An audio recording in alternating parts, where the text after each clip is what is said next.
আপনাকে দেখানোর চেষ্টা করলাম ১ নং ওয়ার্ডের যে রাস্তার যে বেহাল দশাটা, আমরা সিলেট সিটি কর্পোরেশনের যারা কর্মকর্তা আছেন তাদের দৃষ্টি আকর্ষণ করছি। আমরা কেন জানি অনেক সময় দেখে অবহেলা করি।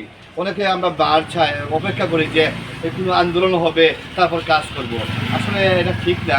এখানে কিন্তু আপনার দেখে অনেক কষ্ট হচ্ছে। আশা করি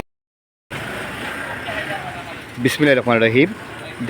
দেশের বাইরে বিশ্বের যে প্রান্ত থেকে আমাদের নিউজ সিলেটকে দেখছেন, আমি দেওয়ান আরাফাত চৌধুরী জাকি আপনাদেরকে জানাই আসসালামু আলাইকুম, শুভেচ্ছা। প্রিয় দর্শক, আপনারা যে গর্তটা দেখছেন এটা কিন্তু কোনো গ্রাম অঞ্চলের গর্ত নয়।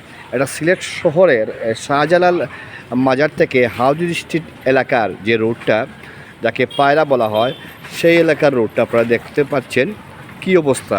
এখানে কিন্তু অনেক অনেক লোক যাতায়াত করে, প্লাস স্কুল থেকে শুরু করে কলেজ, প্লাস যে মাদ্রাসাটা আছে শাহজালাল মাজার আপনারা দেখতে পাচ্ছেন সেখানে আছে। অথচ আপনারা যখন এয়ারপোর্ট বা অন্যান্য রাস্তা ব্যবহার করবেন শর্টকাটে, এই রুটটা কিন্তু বিশেষ প্রয়োজন হয়। আমি জানি না সিলেট সিটি কর্পোরেশনের কিন্তু অনেকের কিন্তু নজরে পড়ে, তারাও কিন্তু আমি জানি তারা এই রুটে কিন্তু ব্যবহার করেন, কিন্তু বিভিন্ন সময়তে ভিন্ন জায়গা থেকে মানুষ এখানে আসে, কিন্তু রাস্তার কাজটা কিন্তু হচ্ছে না। আমরা বলি উন্নয়নের কথা বলছি, ঠিক আছে, বাট এইগুলো তো সামান্য, আমি যেটুকু ধারণা, এগুলো যদি একটু কার্পেটিং করা হয় তাহলে কিন্তু এই রোডে যারা আছে বাসিন্দারা আছে পায়রা এলাকার, তারা উপকৃত হবেন। প্লাস এই রোড দিয়ে পায়রা হয়ে হাউজিস্ট হয়ে আমরা এয়ারপোর্ট পর্যন্ত যাওয়া যায়। কিন্তু দেখুন, এখানে কিন্তু দেখার কেউ নেই। সিলেট সিটি কর্পোরেশনের সম্ভবত আমার জানার মতো ১ নম্বর ওয়ার্ড, ১ নম্বর ওয়ার্ড নানি ১ নম্বর ওয়ার্ড। আচ্ছা, একটু কইবানি ভাই, কিতা অবস্থা, কদিন ধরে ফালাই লিখি? পাক্কা দিন ধরে ভাই এটা। হ্যাঁ, এটা প্রায় পাক্কা কয়েক মাসের উপরে ইয়া আছে এইটা অবস্থা।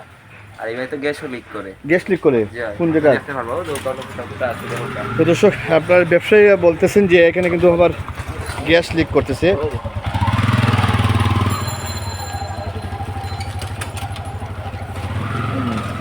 এইটা না, গ্যাসও লিক করে যায় এখানে কিন্তু পানিতে কিন্তু গ্যাসের যে পাইপটা গেছে, পাইপে গ্যাস লিক করতেছে। আমি নিউজ সিলেটের মাধ্যমে সিলেট সিটি কর্পোরেশনের যিনি প্রশাসক জনাব কাইম চৌধুরীর দৃষ্টি আকর্ষণ করছি। তাছাড়া কাইম চৌধুরী সহ যিনি নগর উন্নয়নের রেজন হাসান কয়স্তুদি ভাই, ওনারও দৃষ্টি আকর্ষণ করছি। দেখতে পাচ্ছেন এই রাস্তার কিন্তু বেহাল দশা।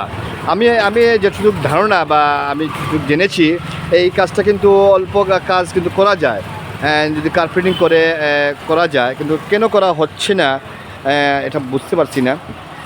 দীর্ঘদিন ধরে আমি কিন্তু এই রোডে, যেহেতু আমার ছেলে এখানে স্কুলটা পড়ে, আমি কিন্তু এইদিকে যাতায়াত করি, কিন্তু দীর্ঘদিন ধরে কিন্তু এই অবস্থা।